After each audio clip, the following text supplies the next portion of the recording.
Sebenarnya kalau misalnya lo ngeliat kecelakaan itu fokusnya memang kita menolong, tapi juga jangan lupa sama diri kita juga sebagai penolongnya gitu.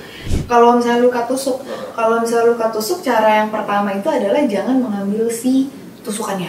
Tadi ngomongin soal jalan napas juga kan banyak orang nolong malah dikasih minum. Nah itu kan sadar nggak sadar pokoknya dikasih minum aja ke orang. Nah itu gimana, boleh ya? Itu nggak boleh karena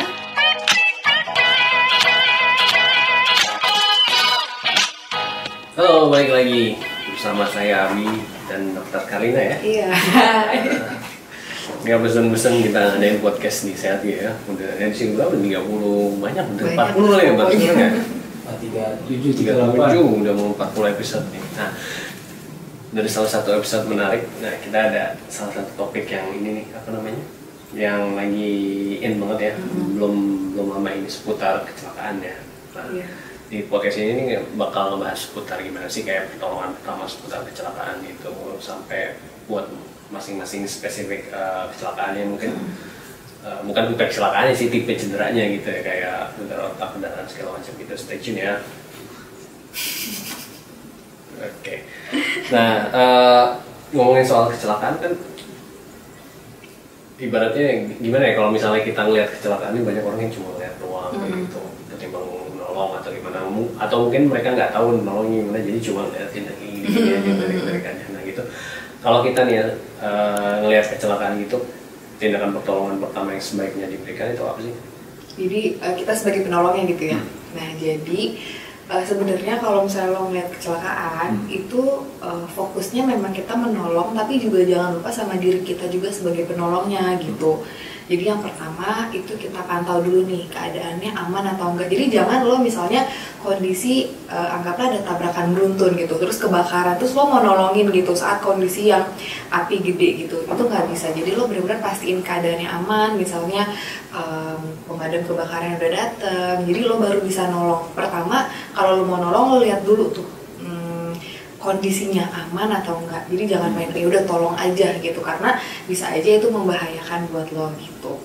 Terus yang kedua adalah ketika memang kondisinya itu udah aman, terus lo ngeliat nih ada korban gitu, baik dia sadar ataupun tidak, itu lo cek dulu respon dari korban tersebut. Misalnya lo panggil pak sambil lo misalnya tepuk bahunya gitu, lo tanya namanya siapa gitu, jangan cuma pak gitu. Jadi kayak dia paling hanya bisa gitu kan responnya, tapi lo tanya biar sebenarnya dia merespon lo atau tidak, dan di situ bisa ngeliat kesadarannya penuh atau enggak gitu. Dan kemudian itu kan cepat banget ya. Yang ketiga adalah lo harus shout to help, lo minta bantuan. Lo bisa misalnya belum ada petugas medisnya nih, lo telepon, atau misalnya lo minta bantuan orang-orang sekitar gitu. Jadi lo sambil telepon, lo sambil minta bantuan orang-orang sekitar. Jadi jangan lo sendirian gitu. Jadi kalau lo menolong juga itu melihat kondisi kita nih juga. Telepon ambulans ya pasti. Iya, misalnya telepon ambulans, telepon rumah sakit gitu, atau telepon nomor-nomor darurat yang memang dibutuhkan saat itu. Jadi penting lihat situasi sama kondisi terlebih dahulu sebelum nolong ya. Karena kan orang banyak nolong kayak karena adrenalin rush gitu aja, akhirnya tolong tanpa ngeliat keadaan kayak gimana gitu. Karena bahayanya kan misalnya kayak anggaplah dari kasus kemarin gitu kan, yang ada misalnya orang-orang nolongin tapi ternyata di belakang misalnya masih ada mobil yang nggak ngeliat tuh gitu, jadi malah bisa berbahaya kan buat si penolongnya gitu. Ini juga berlaku buat kecelakaan lain gitu kayak kecelakaan karena misalnya nolongin kebakaran rumah gitu. Iya sih, kondisi penting. Nah, itu kan kalau misalnya lo tolongin tadi, lo tepok-tepok buat mastiin kesana, kan itu kan asumsinya kalau si korbannya itu masih sadar ya. Nah kalau misalnya korbannya udah nggak sadar, udah ketepar aja kayak gitu gimana? Sebenarnya ini berlaku untuk sadar atau enggak ya pertolongannya. Jadi yang pertama adalah kalau misalnya lo emang bisa memindahkan korban tersebut, pindahkan dengan baik. Kan ada ya lo lihat tuh suka digotongnya tuh tangan sama kaki, terus dia ngegantungnya itu sebetulnya jangan, karena takutnya dia punya cedera pada tulang belakang atau leher. Ya jadi sebenarnya pertolongan itu bisa untuk nggak sadar atau sadarkan pasien korbannya sadar ya.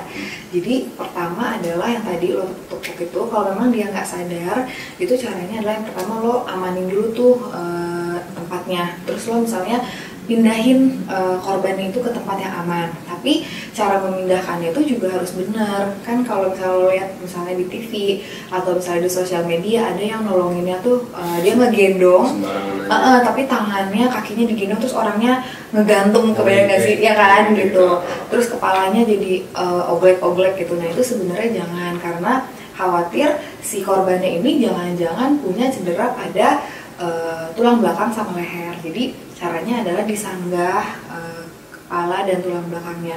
Kalau misalnya sekiranya kayak nggak bisa gitu, ya udah mendingan tunggu paramedisnya dulu aja datang untuk bawa tandu, atau misalnya kalau emang benar-benar darurat nih, aduh emang harus dipindahin ya, pindahinnya benar-benar harus fokus pada perhatikan si tulang belakang dan lehernya. Jadi jangan asal gendong gitu. Terus kemudian dilihat juga nih si korbannya ini bernafas atau enggak. Itu caranya sebenarnya gampang banget buat orang awam. Sebenarnya hanya lihat aja, lihat perutnya sama dadanya tuh bergerak atau enggak gitu. Kemudian dicek juga nadinya sambil pegang tuh di bagian sini ya, pakai 3 jari gini aja, berdenyut atau enggak gitu. Itu cara menolongnya. Terus juga kalau misalnya memang pasti kan pernah dengar ya RJP, resusitasi jantung paru atau CPR. Nah, kalau misalnya memang bisa melakukannya, ya itu dilakukan aja CPR-nya. Sambil sebenarnya orang-orang penolong itu juga harus lihat. Yang pertama ada pendarahan atau enggak gitu. Kalau misalnya ada pendarahan, misalnya ambil kain atau apa itu bisa dibebat aja gitu. Kemudian lihat juga jalan nafasnya, jangan-jangan dia susah nafas, coba dibantu untuk buka misalnya kancingnya, kemudian ikat pinggangnya, jadi supaya pernafasannya juga jadi tetap lancar gitu. Nah kalau misalnya memang dia nggak sadar ya tadi ya mungkin bisa lakukan CPR sambil nunggu petugas medisnya datang. Tadi ngomongin soal jalan nafas juga kan banyak orang nolong malah dikasih minum. Nah itu kan sadar nggak sadar pokoknya dikasih minum banyak orang. Nah itu gimana, boleh nggak sih? Itu nggak boleh karena nanti malah harusnya si airnya masuk ke saluran cerna malah jadi ke saluran nafas gitu. Jadi itu bahaya. Bahaya banget. Jadi mendingan justru misalnya ngelihat ada orang yang misalnya jatuh terus misalnya kepalanya terbentur gitu. Kan biasanya resikonya tuh rata-rata pada muntah ya. Itu kalau misalnya mereka muntah itu dimiringin aja gitu supaya kepalanya gitu ya dibantu miring. Tapi sambil ditanya juga ya ke pasiennya karena takutnya dia ada cedera kepala juga. Cuman untuk dimiringin itu fungsinya apa? Fungsinya adalah untuk supaya si muntahan itu nggak kesedang ke dia gitu, malah justru berbahaya buat pernapasan. Miringinnya tuh ke kiri bukan? Bebas sih kanan atau kiri, dimiringin aja gitu. Yang penting biar nggak itu ya masuk ke jalan nafas. Oke. Nah itu kan itu. Berarti kalau misalnya pertolongan kayak gitu, kapan kita harus manggil ambulan? Ya emang langsung aja ketika ada kecelakaan kita sebaiknya langsung manggil ambulan. Jadi misalnya jadi kayak semua tuh dalam satu waktu yang sama gitu. Jadi datang ada yang nolongin, ada yang pak bangun gitu. Nah misalnya sambil tolong teleponin dong gitu. Jadi sambil jalan tuh semuanya gitu. Jadi semuanya sambil jalan bareng. Terus nanti kalau misalnya memang ada yang bisa RJP atau CPR itu dilakukan gitu sambil nunggu si paramedisnya datang. Kalau misalnya inisiatif bawa ke rumah sakit sendiri itu boleh? Sebenarnya ya boleh aja, cuman tadi ya dalam proses membawa pasiennya itu juga harus hati-hati. Terus misalnya dilihat juga bisa kita observasi ada tulang yang patah nggak ya gitu, ada luka terbuka nggak ya, ada pendarahan nggak ya gitu. Dan karena nantinya kan si penolong ini kan juga akan menjadi saksi jadi untuk di rumah sakitnya. Jadi dia harus tahu juga nih kondisi si korbannya itu seperti apa gitu. Jadi kok anggaplah itu buat opsi terakhir aja gitu. Kalau misalnya emang nggak mungkin kan buat telepon ambulans atau semacamnya gitu. Iya, cuman biasanya kan pasti ambulans bakal datang nggak sih kalau ada kayak gitu. Kalau emang mau dibawa ya tadi ya harus bawanya dengan benar. Terus kan kalau misalnya orang kecelakaan itu pasti cederanya kan macam-macam tau. Ada yang mungkin yang standar kayak patah tulang, pendarahan gitu, atau enggak kayak ada otak lah karena bentuk apapun gitu. Nah itu pertolongan pertamanya kan pasti beda-beda mungkin ya. Nah itu bisa dijelasin ya kira-kira?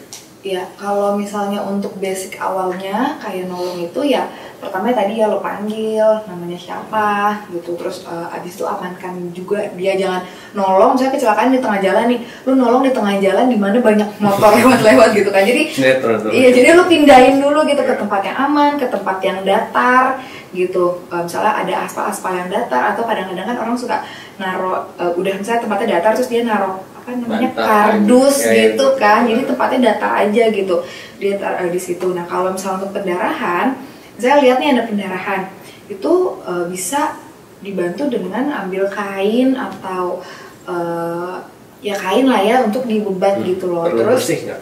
Iya sebenarnya harus bersih, cuman kalau dalam kondisi darurat ya mungkin cari yang paling mendingan deh gitu, jangan yang kotor banget, cari yang mendingan gitu, bersih. Kemudian bagian yang berdarah itu dinaikkan lebih tinggi dari jantung, misalnya bisa dikasih apa sanggahan gitu. Jadi kalau misalnya luar bahan gitu, yang pendarahan di tangannya diangkat. Iya gitu. Kalau kakinya juga misalnya diangkat gitu. Terus ya itu, tapi tetap dalam kondisi kayak gitu harus bareng dengan panggil ambulans gitu-gitu ya. Jadi nggak sendiri melakukannya gitu. Terus tadi yang patah tulang ya. Kalau pendarahan itu kan kalau pendarahan gitu, kalau misalnya ketusuk gimana? Kalau misalnya luka tusuk, cara yang pertama itu adalah jangan mengambil si tusukannya. Kalau misalnya ketusuk partikel motor atau mobil gitu, jadi didiemin aja gitu. Iya, jangan kalau ada orang kena luka tusuk itu jangan dicabut tusukannya itu gitu, karena malah jadi bisa pertama ada bakteri, infeksi, kemudian kan nggak tahu ya itu tusukannya sedalam apa. Jadi biar nanti dokter yang akan mengobservasi itu seperti apa gitu. Kecuali misalnya emang dia udah lepas gitu, misalnya kena luka tusuk terus dia kecabut gitu, nah itu beda urusan. Tapi kalau misalnya masih ada, itu benar-benar dibawa ke rumah sakit dalam kondisi dia masih ada gitu. Mungkin kalau misalnya kayak kotor-kotor itu bolehlah dibersihin gitu, tapi kalau ada luka tusukannya itu sebaiknya dokter aja yang mau observasinya.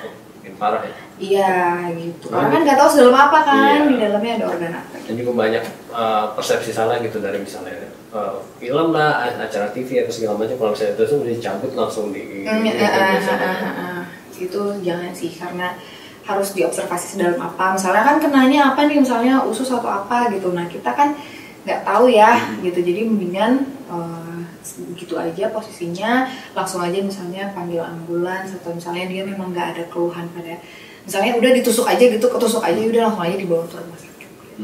Kalau misalnya patah tulang ini cedera umum gitu. Kalau misalnya patah tulang, anggaplah misalnya ada patah tulang di kaki gitu ya. Nah yang pertama untuk para penolong itu jangan menggerak-gerakkan kakinya. Pokoknya jangan, ini harus dilurusin, harus ini jangan. Pokoknya kakinya gitu udah gitu. Patah tulang berarti kelihatan banget ya? Kalau patah tulang ada dua, ada yang terbuka sama ada yang tertutup. Kalau yang terbuka kan jelas tulangnya keluar, ya kan. Kalau yang tertutup kadang-kadang bingung nih, tapi kan ada yang menonjol atau sakit nih si korbannya mau ngegerakinnya. Nah itu ya nggak usah diapa-apain, nggak usah digerakin, nggak usah digeser, nggak usah apa. Terus kalau bisa si kakinya itu dikasih alas yang datar, gitu supaya misalnya nggak bergerak-bergerak. Sebenarnya dia juga harus dipindahkan, tapi memang harus perhatiin dulu tuh si patahnya itu. Jadi jangan sampai jadi bergerak-gerak karena pasiennya jadi kesakitan gitu. Tapi tetap ya, tetap kayak yang pertama tadi, pertolongannya kayak responnya gimana pasiennya gitu. Nah kalau untuk tadi gegar otak, kalau gegar otak itu kan dia benturan ya pada kepala gitu. Misalnya pasiennya misalnya tidak sadarkan diri gitu, ya udah tetap sama kayak tadi, kita panggil responnya seperti apa, kita pindahin ke tempat yang datar.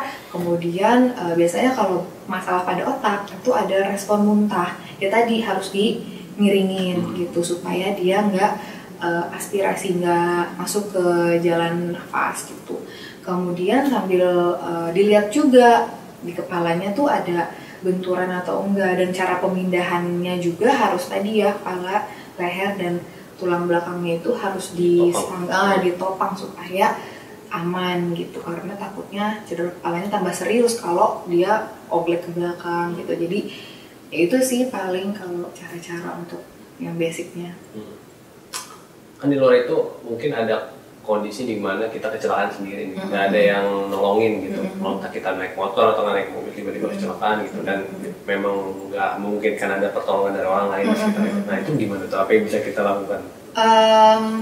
Ya sebenarnya tergantung dari derajat keparahan kecelakaan kita sih. Kalau misalnya emang kecelakaan kita yang ringan-ringan aja, ya udah misalnya kita masih bisa jalan ya udah gitu. Tapi kalau misalnya kondisinya misalnya kita kenapa-napa, yang pertama itu adalah kita hubungi, entah itu pokoknya hubungi aja orang lain, kerabat, keluarga, dan juga hubungi ambulans gitu, hubungi para medis untuk bantuin kita. Karena kalau misalnya emang kita dalam kondisi sendirian, apalagi misalnya kaki kita nggak bisa bergerak, itu kan juga berbahaya buat kita ya. Jadi ya itu hubungi aja, kemudian ya sambil observasi diri ya, karena susah juga kalau misalnya sendirian terus misalnya kondisinya nggak bisa jalan, itu susah juga. Jadi ya pokoknya yang pertama itu ya shout to help aja, minta bantuan gitu sih. Minta tolong orang sekitar. Tolong orang sekitar, kemudian segera hubungi petugas medis gitu. Hubungi orang-orang terdekat lah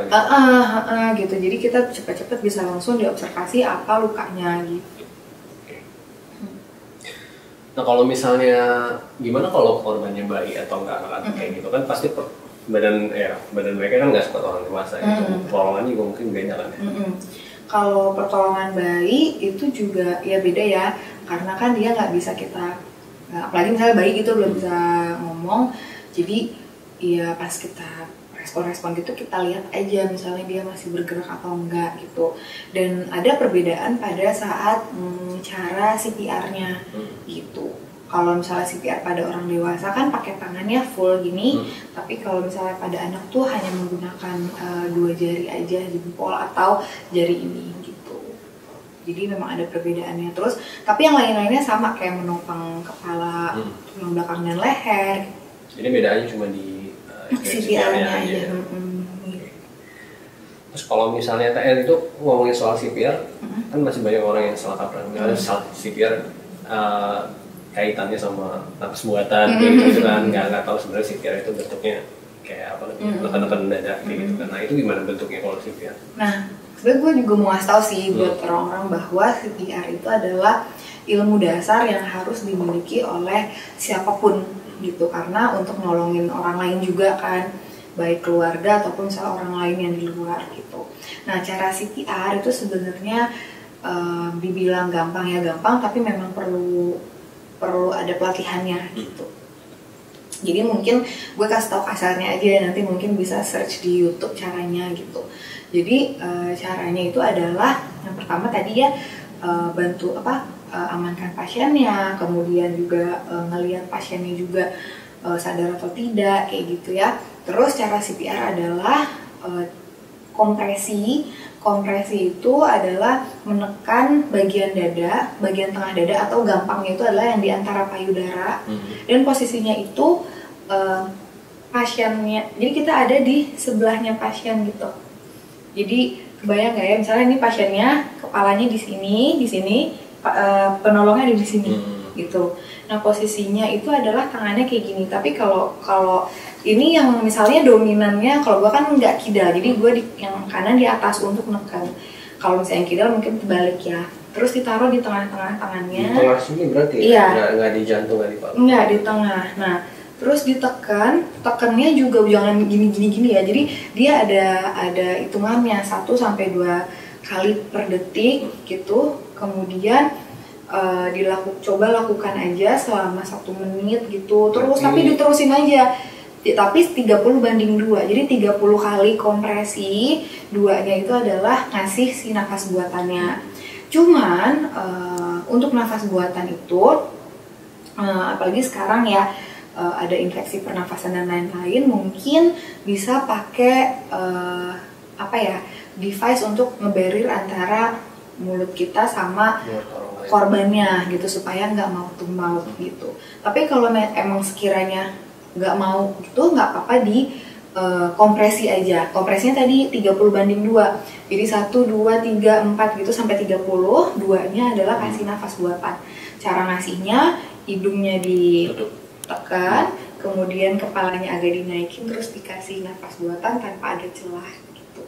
bisa pakai yang tadi ya, yang device tadi gue bilang itu kayaknya ada deh di alat-alat kesehatan tuh, device-nya itu.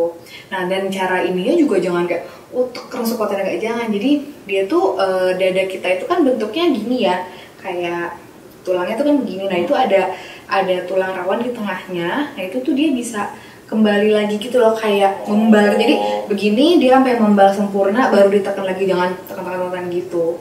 Nah, kalau untuk penolong gitu aja sampai si petugas medisnya datang. Tapi misalnya dia sendiri itu 30:2, tapi kalau misalnya dia berdua itu 15 kali aja, jadi gantian supaya nggak kecapean gitu. Karena salah satu syarat CPR berhenti adalah kalau pasiennya sudah sadar, dan yang kedua penolongnya udah lelah. Jadi jangan sampai ya tadi kan, kalau kita nolong orang fokusnya juga selain pada korban juga pada si penolongnya, seperti itu. Jadi sekali nekan itu banyak berarti ya? Iya, tapi bukan buru-buru gitu sih. Maksudnya dalam 1 menit bisa 100 mungkin? Iya, jadi bener-bener tapi nekannya mesti gimana ya, nggak mesti gitu, jadi sampai dia recoil sempurna, balik sempurna. Sampai mau berbalik. Iya, gitu. Dan kita di sampingnya juga menumpu gitu ya, jadi tangan kita gini gitu. Jadi berdiri kayak bersimpuh gitu loh di sampingnya gitu. Terus gini, jadi nanti sampai petugas medisnya sadar lagi datang. Gitu. Nah, kalau misalnya itu kan ini ya kompresinya ya. Kalau misalnya nafas buatannya selain itu apa ya yang harus diperhatiin selain tadi biar nggak terlalu mouth to mouth gitu? Iya, kalau untuk nafas buatannya sebenarnya ya tadi itu sih pakai yang device tadi, atau kalau emang misalnya nggak mau gitu, misalnya nggak mau gitu, nggak usah dilakukan. Jadi kalau misalnya aja darurat banget gitu nggak apa-apa dikasih? Nggak apa-apa misalnya dikasih, tapi caranya kayak tadi yang sempat disampaikan itu ya. Gitu. Cuma biasa kayak itu ya tadi, kepalanya ditopang sedikit, hidungnya ditutup. Jadi kepalanya diginiin, hidungnya ditutup, terus kasih nafas buatan dan benar-benar menutupi gitu. Mulut ke mulut gitu, kayak dihembuskan gitu aja. Iya, 2 kali aja. Gitu. Penting ini ya, karena bisa jadi hidup dan mati juga kalau kayak gini ya. Iya, untuk menolong orang. Dan kan CPR juga misalnya gak cuma buat yang gagal jantung, bukan buat cuma henti jantung juga, bisa juga misalnya kayak tenggelam, kayak gitu juga. Jadi kan kasus-kasus itu kan banyak ya, jadi bisa membantu juga gitu. Nah itu kan berkaca dari kasus-kasus kecelakaan yang udah banyak terjadi kayak gitu, ada nggak sih kayak tips yang bisa lo kasih sebagai dokter gitu, entah itu dalam berkendara atau segala macam gitu? Ya jadi tipsnya itu yang pertama, kalau misalnya lo mau berkendara baik naik motor ataupun mobil dan lo sebagai yang mengendaranya itu, yang pertama itu adalah lo lihat kondisi dulu gitu, misalnya apakah ngantuk atau enggak, capek atau enggak, atau misalnya dalam pengaruh obat-obatan, misalnya abis minum obat yang bikin ngantuk nih gitu. Terus yang kedua, perhatikan jarak tempuhnya kayak gitu. Kalau misalnya jauh dan lo ngerasa capek, ya lo harus istirahat dulu. Dan yang ketiga ya periksa kendaraannya, baik remnya, bahan bakarnya, dan semuanya. Dan jangan lupa kalau misalnya naik mobil ya pakai seat belt, kalau misalnya naik motor ya pakai helm, dan helmnya juga usahakan yang full face juga supaya bisa melindungi tulang tengkorak kita, kepala secara menyeluruh gitu. Terus ya pokoknya berhati-hati, perhatikan rambu-rambu lalu lintas kayak gitu sih. Simple sih. Tapi kalau misalnya kecelakaan mana ada yang tahu sih. Iya, maksudnya dan tetap aja kan di jalan ada yang kalau kayak kasus kemarin kan emang mulai kecelakaan gitu. Dan emang harus aware juga ya, misalnya kan kita nggak tahu nih di depan ternyata abis dibikin pelang baru atau lampu merah baru, ya kita harus ngelihat gitu, jangan terlalu ngebut, atau kecepatannya harus dilihat juga berapa sih kalau untuk di jalan kayak gini, bukan jalan tol kayak gitu sih. Tapi memang itu salah gitu sih. Wah. Sana ya. Gitu. Menarik sekali ya. Ini kan informasi penting dong, apalagi seputar CPR sama fisik ya. Nafas buatan sama CPR juga ya berarti kayak gitu. Nah, seputar CPR itu kan kalau perkara hidup dan mati seseorang kayak gitu dalam saat-saat darurat. Bagi teman-teman yang mau informasi lebih lanjut mungkin seputar CPR kah, seputar pertama kecelakaan, bisa baca-baca artikel kami ya di Sehatview gitu. Tinggal di search aja apa yang mau dicari, topik kesehatannya, misalnya tadi kecelakaan, coba masukin aja kata kecelakaan dan semacamnya kayak gitu. Bisa lebih lanjut informasi-informasi yang bisa dibaca lewat artikel. Nah sementara kalau misalnya kalian juga lagi sakit atau apa gitu, kalau misalnya belum pede ke dokter atau rumah sakit, kalian juga bisa chat dokter ya lewat sehatview.com. Dari situ tinggal pilih aja menu chat dokternya, nanti dibimbing langsung dan bisa milih dokter sesuai dengan keinginan kalian gitu. Mau dokter umum, dokter spesialis, semuanya ada gitu. Oke, sampai ketemu di episode berikutnya. Thank you ya. Thank you, Sampai jumpa. Bye.